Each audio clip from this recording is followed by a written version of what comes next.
Et coucou, j'espère que vous allez bien, on est le lundi 12 août. Je vous souhaite la bienvenue dans cette nouvelle vidéo, dans ce nouveau vlog et sur ma chaîne si vous arrivez ici pour la première fois. J'espère bien évidemment que le contenu vous plaira. Alors comme je vous l'avais dit, je suis en congé pendant 2 semaines. C'est pas forcément pour ça que je vais lire plus, mais j'espère quand même lire un petit peu. Alors, quand je vous ai laissé, j'étais en train de lire le jeu des tricheurs d'Anita Higgins. J'en étais, je crois, quasiment la moitié ou quelque chose comme ça. Donc je l'ai terminé, je crois, jeudi soir. Oui, c'est ça. Je l'ai terminé jeudi soir et clairement j'ai adoré ma lecture.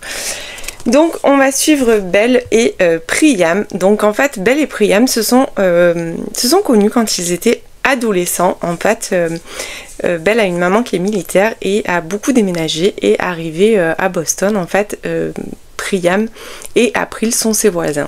Et quand elle arrive, elle va faire une connaissance un petit peu fracassante avec Priam pour défendre April puisque son frère la maltraite. Et de là, elle va devenir très très proche d'April. Elles vont devenir les meilleures amies, voire comme des sœurs. Et Priam restera son ennemie juré.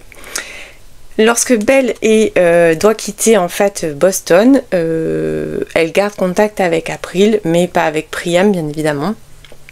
Et par le hasard, en fait, par rapport à son travail, elle va revenir s'installer à Boston, retrouver April et elle ne se doute pas que dans ce nouveau job où elle est avocate, elle va avoir un dossier où en fait il va être l'avocat de la partie adverse, Priam, son ennemi de toujours. Donc voilà, ça commence comme ça, je vous en dirai pas plus sur cette histoire-là, sur l'histoire en général, puisque je n'ai pas du tout envie de vous spoiler. Moi franchement, alors, il y a des choses que j'avais vu arriver, mais pas tout. Je pensais pas que l'histoire allait prendre un tournant autant dramatique, parce que là, clairement, l'histoire prend un tournant dramatique qui m'a littéralement brisé le cœur. C'est un joli roman, c'est une romance, mais c'est aussi une belle amitié. Ce roman parle d'amour un petit peu sous toutes les formes. Que ce soit de l'amour au sens littéral entre conjoints ou au sens amical. Bref, c'est un roman qui nous montre un petit peu l'ampleur de tous ces sentiments et comme je vous dis, voilà, vraiment j'ai vu à un moment donné, ça a pris, il y a eu un twist à un moment donné et mon cœur s'est littéralement brisé. Je pensais pas être autant touchée, mais là voilà, je pense pas que c'est pas... Bref, je vous en dis pas plus parce que sinon je vais finir par vous spoiler. J'ai adoré Belle, c'est quelqu'un de très pétillant. Il y a un petit côté Grumpy Sunshine quand même dans ce livre avec nos deux personnages. Elle est super pétillante, elle est Miss Catastrophe puisqu'il lui arrive toujours des choses un petit peu improbables. Voilà, j'ai vraiment adoré le personnage, j'ai beaucoup aimé Priam aussi, même si comme je dis il est un petit peu renfermé, c'est pas du tout le même tempérament que Belle, mais voilà, c'est un personnage auquel on s'attache également. Parce quand on gratte un peu, on voit que dessous il y a des choses un petit peu sympathiques. Donc voilà, je vous le recommande. Il y a le jeu des menteurs qui vient tout juste de sortir d'Anita Higgins. Alors je ne sais pas pour l'instant si je vais le prendre ou si je vais attendre qu'il sorte en poche l'année prochaine. On verra. Parce que clairement ma palle est en PLS. Alors même si je suis dans le déni, même si je ne la compte plus, même si voilà, je me rends compte surtout d'une certaine frustration en fait, parce que j'ai envie de tout lire, mais je peux pas tout lire, c'est pas possible, pas tout en même temps. Et donc voilà, donc pour l'instant je vais essayer un petit peu de limiter parce que déjà au mois d'août il y a pas mal de sorties qui m'intéressent, notamment le livre de Melissa d'Acosta qui sort le 14. Il y a également le 4e tome de la saga d'Oren, donc voilà, donc il y a déjà 2 et il y a également à la fin du mois un livre de Ludovic Manchette et Christian Niemek, donc qui est leur 3e roman qui me tente énormément. Il y a le tome 2 de La résilience des fleurs sauvages, donc tout ça rien qu'au mois d'août. Donc voilà, j'avoue que j'essaye de faire un petit peu attention parce que vraiment là, voilà, quand je vois ma palle, que je la compte plus, que c'est voilà, c'est vraiment un petit peu carnage. Donc je ne sais pas encore si je vais le prendre ou pas. Ensuite, j'ai commencé le tome 2 de La Sorcière et de La Sorcière et le Protecteur, donc le tome 2 qui s'appelle Incendie de Mareva Mae. Donc je vous avais parlé tout récemment, je vous ai parlé, donc il m'en reste pas beaucoup, hein. Je suis à la fin, c'est un beau pavé, c'est une belle brique puisque je crois qu'il fait presque 650 pages et il me reste même pas une centaine de pages à lire. J'adore ce tome. Alors j'avais beaucoup aimé le premier. Je vous avais dit qu'il m'avait fallu quand même un peu de temps pour me familiariser avec l'univers parce que c'est vrai que c'est un univers qui est très dense. Elle a fait un world building qui est absolument hallucinant. Là j'étais trop contente de retrouver les personnages, donc de retrouver notre sorcière Yara et Cal le protecteur. Donc Yara est toujours ce qu'elle est, donc très... toujours à fond, toujours à prendre des risques inconsidérés. Elle est voilà, c'est pas quelqu'un de très calme comparé à Cal qui a un côté beaucoup plus taciturne, puisque je vous avais dit pour moi ça avait quand même un petit côté Grumpy Sunshine dans ce livre. Et on est sur un slow burn, donc ça je ne vous dirai pas s'il passe à l'acte ou pas, bien évidemment, il faudra le lire, vous faites comme moi, vous lisez la totalité pour savoir, mais tout ce que je peux vous dire, donc c'est qu'on les retrouve là, donc je veux pas trop vous spoiler non plus, mais en gros ils partent faire une quête, puisqu'ils sont tous les deux en fait poursuivis hein, par pas poursuivis mais recherchés, puisque lui est un protecteur en exil et elle une sorcière entre guillemets non déclarée, donc ils partent faire une quête et ils vont là vraiment on est sur un roman d'aventure puisque ça ne s'arrête pas, il n'y a pas vraiment de temps mort. Voilà. Donc je vous dirai mon avis final sur la duologie une fois que j'aurai terminé, donc je pense demain, mais tout ce que je peux vous dire c'est que j'aime beaucoup ma lecture. Après je l'ai commencé vendredi mais j'ai pas énormément avancé parce que j'alterne avec celui-ci que j'ai pris en numérique aussi pour pouvoir lire dehors parce que je ne sors pas mes livres. Voilà, parce que j'en ai trop abîmé par le passé au bord de la piscine avec la chaleur, le soleil, la crème sur les doigts, bref. Donc du coup je ne les sors plus, donc c'est pour ça que j'ai pris un peu de temps. Et j'ai commencé celui-là et au final j'ai pas non plus terriblement avancé puisque j'ai lu à peine ça. Donc là on est sur une romance, une comédie romantique même je dirais, de ce que j'en ai lu pour l'instant. Moi ça s'apparente beaucoup à une comédie romantique, c'est plutôt drôle. Donc c'est une pas si jolie rencontre de Megan Quinn, donc c'est les frères Kane, paru aux éditions Roncière. Donc j'ai le tome 2 aussi dans ma palle puisqu'il y a 2 tomes. Je sais même pas s'il va pas y en avoir 3 à mon avis puisqu'ils sont 3 frères, donc je me dis que peut-être au final il y aura 3 tomes, je ne sais pas. Je ne sais pas. Alors là on est au niveau de l'histoire, en fait c'est un fake dating puisque je sais plus il s'appelle oh là là, alors c'est Lochi et j'arrive pas à retenir son prénom parce que pour moi il est compliqué en fait. Huxley, pardon.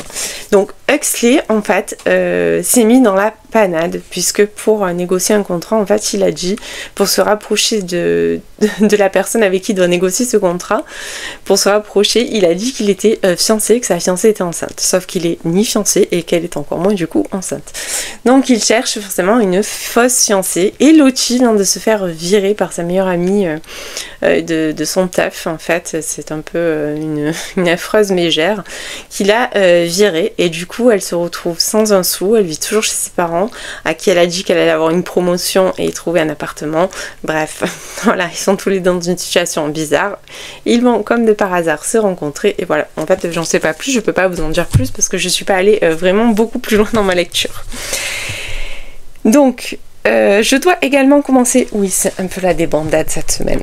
Mais c'est pas grave, je suis en vacances, donc j'arrive à alterner assez facilement. Je dois également enfin commencer le tome 2 du Café Engel, les années fatidiques d'Anne Jacob, donc aux éditions HarperCollins, dans la collection Au gré du monde. Donc c'est le tome 2, je vous en avais parlé, j'espère que je suis arrivée à me remettre dedans, parce que ça fait quand même un petit moment maintenant que j'ai lu le tome 1, donc voilà.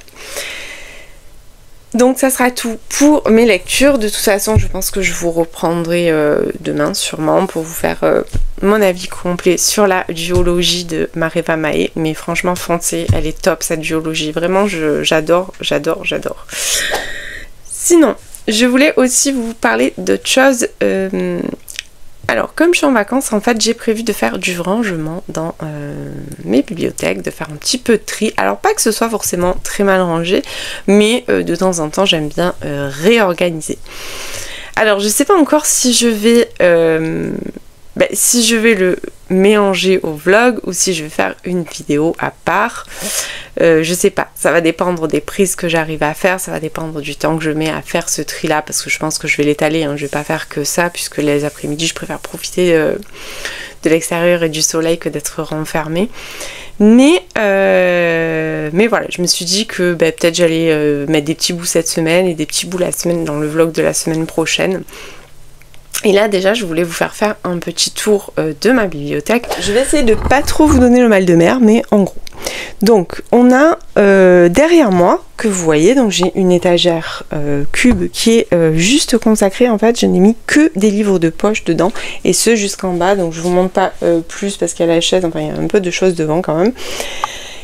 Là j'ai aménagé avec des caisses en bois et j'en ai d'autres encore à monter et à mettre, et j'avais mis toute la collection Charleston que j'adore, donc je les avais mis là. Et ensuite là j'avais commencé à mettre mes Faubourg Marigny, mes City en gros, et là il y a ma palle en brochet. Donc parce que moi je range à peu près, alors soit par maison d'édition, soit par genre. Là par exemple j'ai mis tous mes beaux collecteurs, et c'est là que j'ai plus de place en fait, et il y a tous les Hugo, les addictives, j'ai commencé à faire une étagère aussi avec les Nisha, il y a les plumes du web, enfin bref c'est que de la romance là vraiment sur toutes les étagères, donc jusqu'en bas on a vraiment que de la romance. Et je commence à manquer de place. Et ensuite là on va avoir tout ce qui est là on a de la fantaisie, donc là on a de la fantaisie, du jeunesse, donc là vraiment ces étagères là on a tout le young adulte, un petit peu mélangé. Là j'avais fait une étagère Agatha Christie, là il y a un petit peu de tout. Là c'est les Erol, et là en dessous j'ai mis les thrillers. Et là-bas, tout ça après le reste, c'est que donc il y a 2 étagères Cozy Mystery, il y a une étagère thriller poche, et après le reste, c'est que en fait ce ne sont que de la littérature blanche. Donc voilà pour le petit tour de ma bibliothèque. Et en fait, j'aimerais un petit peu réorganiser, mais pour l'instant, je sais pas encore exactement comment, mais voilà, c'est en préparation dans ma tête. Voilà, donc après ce petit tour dans ma bibliothèque qui j'espère ne nous aura pas trop donné le mal de mer, je vous laisse, et bien évidemment comme d'habitude je vous reprends plus tard dans la semaine, et j'essaie de faire des petites prises si je commence à ranger, mais ça sera pas pour aujourd'hui je pense. Et coucou, j'espère que vous allez bien, je vous reprends, on est le mercredi 14 août. Donc comme on peut le constater, qui dit vacances ne dit pas forcément que je sois très régulière pour venir ici. Alors il y a plusieurs raisons. La première c'est que je lis comme un escargot, mais vraiment, je pense que mon cerveau s'est mis au repos, donc j'avance très lentement, donc j'ai pas énormément de choses à vous dire. Et puis je fais pas mal d'autres choses, et c'est vrai que voilà, je suis pas toujours forcément habillée, prête, enfin habillée pour être présentable, donc c'est vrai que je viens un petit peu moins du coup pendant ces vacances. Voilà, aujourd'hui il fait un temps pourri, mais voilà, c'est génial, donc j'ai eu 2 jours de beau, et maintenant ils annoncent 3 jours de pluie, donc voilà, je suis un peu dégoûtée, j'avoue, mais bon, peu importe. Alors, je reviens parce que j'ai terminé, donc j'ai terminé lundi soir, parce que je crois que je vous en ai parlé lundi, et lundi soir je l'ai bien évidemment terminé, puisqu'il me restait une centaine de pages, et j'avais hâte de connaître la fin. Donc il s'agit de la duologie de La Sorcière et du Protecteur, d'ailleurs il sort aujourd'hui, il est disponible en librairie, ainsi que Salmout dont je vous ai parlé la semaine dernière, donc voilà, allez-y, foncez, franchement c'était vraiment des très bonne lecture, et cette duologie est vraiment incroyable. Donc on est sur une romantaisie dans laquelle on va suivre Yara, qui est une sorcière très puissante, mais une sorcière amnésique. Donc on va découvrir en fait au fil des tomes d'où vient cette amnésie, pourquoi elle est amnésique. J'avoue que l'intrigue nous tient quand même en haleine vraiment jusqu'à la fin, quoi. Il n'y a pas de... sur ça, l'auteur a vraiment très bien travaillé son intrigue. On va suivre également Cal, qui est un protecteur en exil. Alors, donc on va suivre Yara et Cal, donc une sorcière et un protecteur. Alors c'est vraiment pas forcément le genre d'accord... ils sont pas forcément faits pour s'entendre. Il faut savoir qu'il y a tout un univers qui a été créé. Alors je vous en ai déjà pas mal parlé quand je vous ai parlé du tome 1, mais l'univers est absolument dingue. On sent qu'il y a un travail de fou sur la construction du world building et sur les personnages. Donc moi je trouve qu'il y a un côté Grumpy Sunshine, puisqu'on a une sorcière assez intrépide, assez pétillante qui agit avant de réfléchir, et on a un Cal qui est plutôt renfermé et qui voilà, moi je le vois un peu comme ça. J'ai beaucoup aimé ces personnages parce que je trouve qu'ils sont tellement opposés en fait que finalement ça donne un rythme assez particulier à l'histoire. Donc ce qui est bien, c'est que quand on termine en fait le tome 1, le tome 2 enchaîne directement là où on s'est arrêté. C'est-à-dire qu'on va les retrouver vraiment là où ça s'arrête le tome 1, et ça je trouve que c'est plutôt top.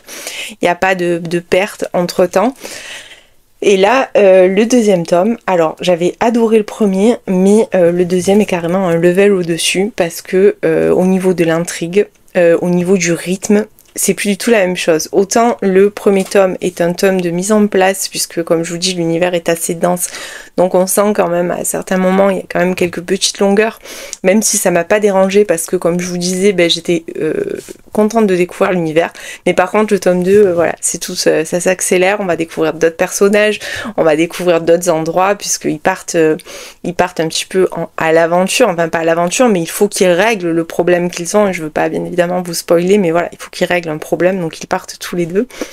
Comme je vous le disais, pour le tome 1, on est dans un slow burn avec une proximité forcée qui crée des étincelles et qui fait monter la pression et qui nous tient. On est sur ce truc là, je vous avoue, je ne vous dirai pas ce qui se passe ou ce qui ne se passe pas, parce que pour ça vous ferez comme moi, vous lirez cette duologie.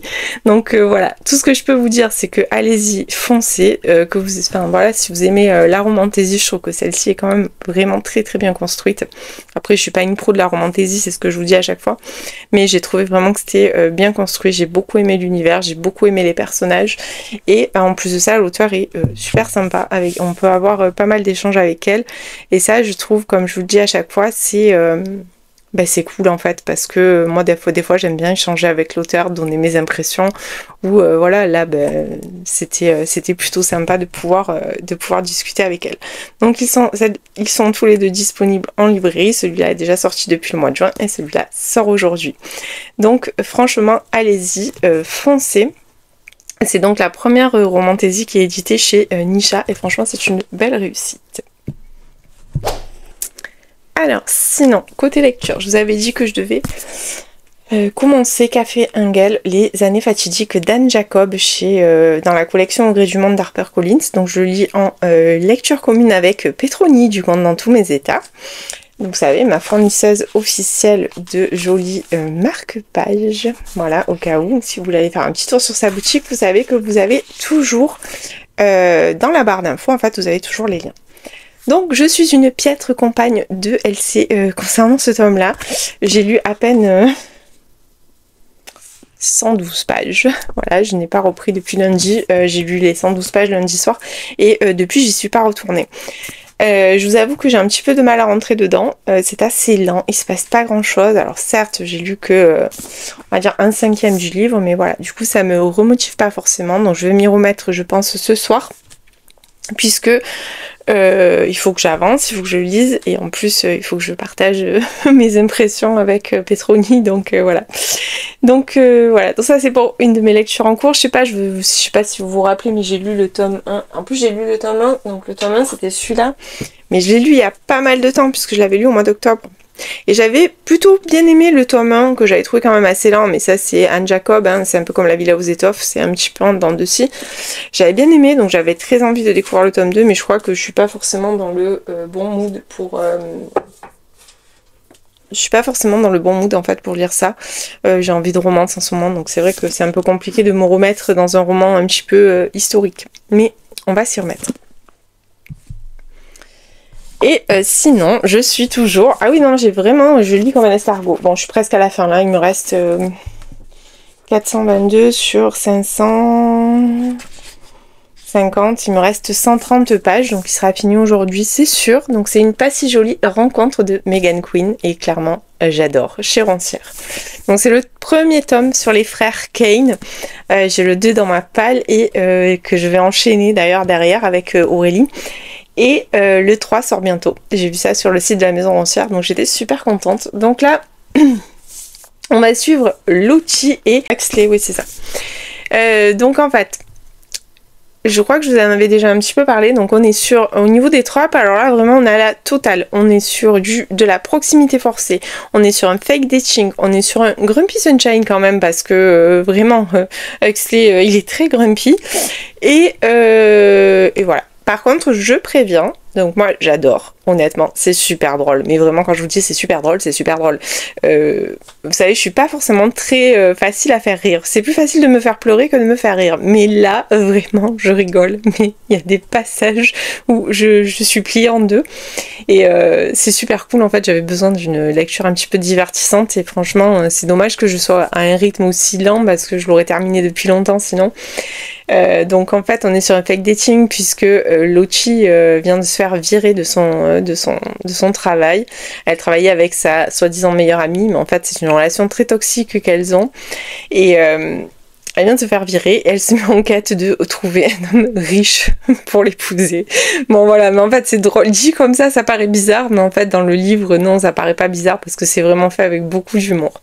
Et elle va tomber sur Huxley, qui lui s'est mis dans un pétrin pas possible. Donc Huxley est effectivement riche, mais Huxley en fait, pour conclure un gros contrat pour sa société, en fait a inventé à à une personne avec qui il doit négocier ce contrat, il a inventé qu'il était fiancé et que sa fiancée était enceinte. Mais pas du tout, en fait il a pas de fiancée, elle est encore moins enceinte. Il va tomber sur Lucci et ils vont faire une sorte de contrat.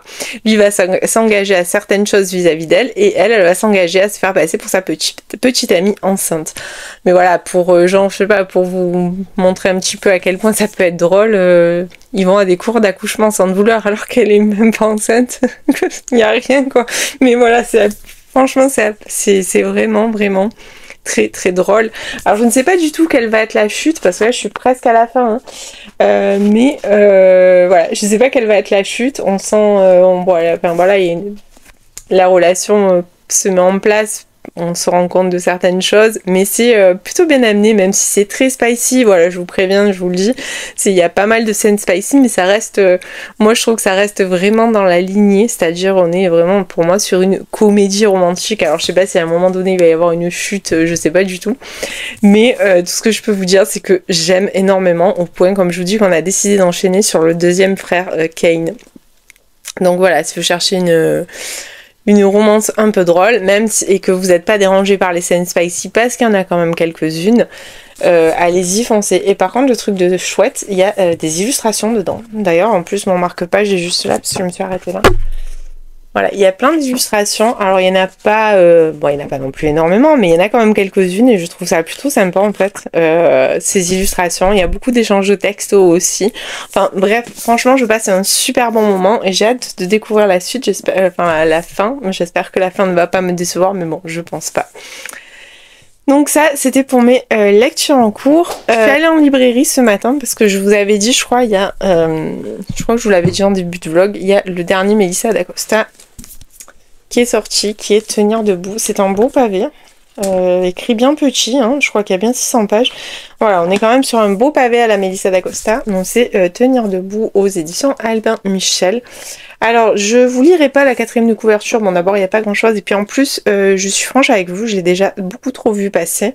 Donc, je suis pas sûre que je le lirai tout de suite. J'ai envie de laisser passer un peu de temps. En plus, il a l'air quand même assez dur comme livre. Et voilà, ça m'embête d'avoir vu autant de retours, parce que la 4e est assez succincte, et je trouve ça très bien. Mais beaucoup ont dévoilé pas mal de choses, je trouve. Alors je trouve ça un peu dommage, comme je dis à chaque fois, il y a des choses... parce que les partenaires l'ont eu quand même très en avance, donc tout le monde l'a lu. Et tout le monde a publié aujourd'hui. Donc voilà, affaire à suivre, mais je le dirais, vous le savez, Melissa d'Acosta, ça fait partie encore des auteurs un peu comme Virginie Grimaldi, Anne Gallung. Il n'y en a plus beaucoup d'auteurs contemporaines comme ça que je continue à suivre parce que c'est vrai que je trouve que j'ai du mal à m'y retrouver dans ce genre de lecture, sauf avec ces auteurs-là où je sais que je ne serai pas déçue en général. Et puis Melissa d'Acosta, c'est nous surprendre à chaque fois, comme avec la doublure par exemple que j'avais... mais adoré la doublure, c'est juste génial et je pense que celui-ci c'est un peu dans ce ton-là, donc il faut être quand même dans un bon mood. Voilà, donc je pense que je le lirai prochainement, alors peut-être pas là tout de suite, mais je le lirai au mois de septembre, c'est sûr. Et ensuite je me suis pris également le tome 4 de la saga d'Oren Glow. Je suis un peu moins fan de cette couverture finalement. Bon là je vais pas lire la 4e puisque voilà, c'est un tome 4. Et quand même on est sur un très gros pavé qui fait pratiquement 1000 pages. Donc au plus j'ai l'impression qu'au plus on avance, oui c'est ça, au plus on avance, au plus les tomes sont gros. Mais là j'ai vraiment très hâte. Alors je lirai pas non plus tout de suite parce que je vais terminer mes lectures en cours. Je vais recevoir aussi les services presse du mois de septembre de chez Nisha qui ont l'air juste top. Donc voilà, je vais pas le lire tout de suite, mais prochainement septembre c'est pareil. Je pense que les deux là je vais me les programmer sur septembre. Mais en tout cas j'ai trop hâte parce que vous savez la saga d'Oren vraiment elle m'a obsédée et elle m'obsède toujours en fait. J'ai trop hâte d'y retourner, surtout quand je me rappelle la fin du tome 3. J'ai vraiment très envie d'y retourner. Donc écoutez, pour aujourd'hui ça sera tout. Alors je voulais clôturer maintenant, mais en fait non, je vais attendre d'avoir terminé une passe si jolie rencontre pour vous reprendre demain matin je pense, pour vous pitcher la fin de ce livre. Comme ça voilà, on aura un vlog un peu plus complet parce que quand même là c'est assez comment on dit, décousu, il n'y a pas grand chose. Je voulais également vous filmer mes bibliothèques, donc je vous ai filmé mes bibliothèques avant, mais j'ai pas filmé pendant que j'ai déplacé parce que c'est beaucoup trop compliqué en fait dans ma pièce, j'arrive absolument pas à faire des prises sympas, donc du coup je l'ai pas fait. Mais par contre je vais vous faire un petit tour pour vous montrer ce que j'ai fait. Parce que j'ai fait quand même pas mal de changements, donc je vais un petit peu vous montrer ce que j'ai fait. Et sinon après je vous laisse et je vous reprendrai demain. Alors donc ici j'ai fait une bibliothèque entière de Charleston. Je les ai tous... oulala ça bouge beaucoup. Je les ai tous mis ici. Donc je trouvais que ça faisait joli. Je vais essayer de vous faire une petite vue un peu d'ensemble. Donc la romance n'a pas bougé, elle est toujours au même endroit. J'ai pas vraiment rangé parce qu'elle était assez rangée. J'ai aussi mis les Faubourg Marigny ici finalement parce que je trouve qu'on les voit un peu mieux. Et en haut j'ai mis les City avec les deux versions que j'ai là qui sont trop belles, que j'aime trop. Donc je les ai mis là. Là-haut ça reste toujours en fait mes livres un petit peu beaux, des BD et puis tous les contes interdits que j'ai mis en haut parce que finalement je m'en sers, enfin je les lis plus, enfin j'ai tout lu et voilà ils sont juste en mode de figuration. Et ensuite de l'autre côté, donc bon c'est un peu il y a la lampe, il y a un peu tout. Donc j'ai mis là tout ce qui est fantasy, jeunesse, young adulte. J'ai laissé les belles éditions des Hurlevent. Là j'ai mis tous les collectors pour qu'on les voit plutôt, pour qu'on les voit bien en fait. Et j'en ai mis là aussi. Et après il faut que je continue en fait puisque finalement il y a encore pas mal de choses à ranger. Donc voilà, c'était pour vous montrer un petit peu tout ce que j'avais fait. Donc j'aurais aimé faire un petit peu mieux mais j'y suis pas arrivée. Peut-être qu'un jour j'arriverai enfin à faire des vraies vidéos comme ça de rangement de bibliothèque. Pour l'instant je vous avoue que je fais tellement au coup par coup que voilà, ça fonctionne pas. Dans tous les cas, je vous laisse et je vous dis à plus tard.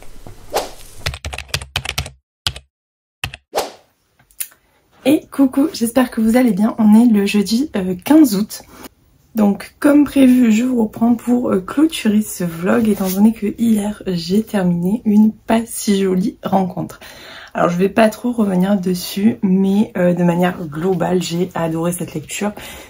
Franchement c'est génial, je sais pas pourquoi je l'ai pas lu avant, pourquoi je l'ai pas acheté avant. Parce que voilà, on est vraiment sur une comédie romantique super drôle avec des situations mais rocambolesques. Voilà, en ce moment j'ai un peu des problèmes pour caler ma perche parce que du coup ça bouge sur le haut et sans arrêt elle retombe. Bon, enfin bref, c'est pas votre problème. Donc voilà, de manière globale, vraiment j'ai adoré ce livre et d'ailleurs je l'ai tellement aimé qu'avec Aurélie on a décidé d'enchaîner avec le tome 2. Bon, je l'ai pas encore commencé, mais je pense que je le commencerai dans la journée parce que mon rythme est toujours en mode escargot, hein. Je lis vraiment, vraiment pas beaucoup. Donc le deuxième, c'est vraiment pas fait l'un pour l'autre et du coup c'est un des deuxièmes frères Kane.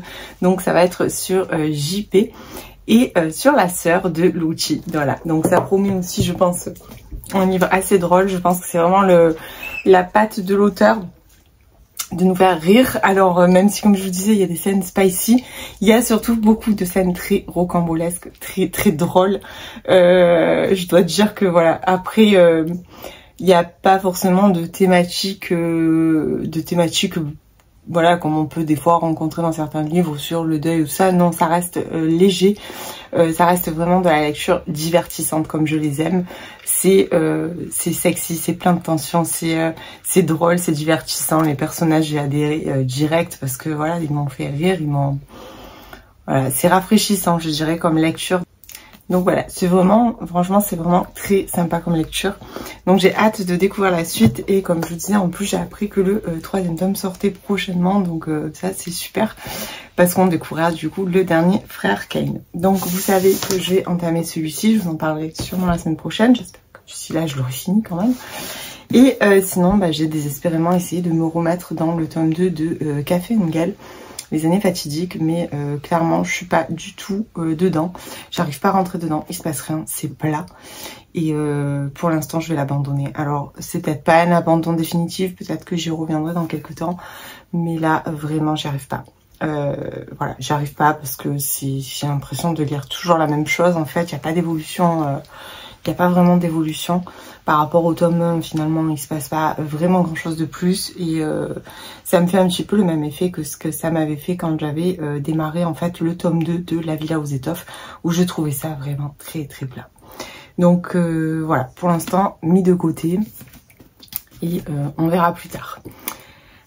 Ben sur ce, je vais clôturer ce vlog. J'espère qu'il vous aura plu, que le contenu vous aura intéressé, que vous aurez trouvé des idées lecture et que vous avez passé un bon moment en ma compagnie. Si vous êtes arrivé jusqu'ici, encore une fois, je vous remercie.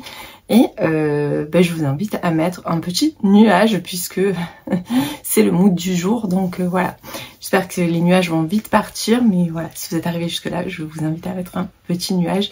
Et comme d'habitude, je vous dis à la semaine prochaine.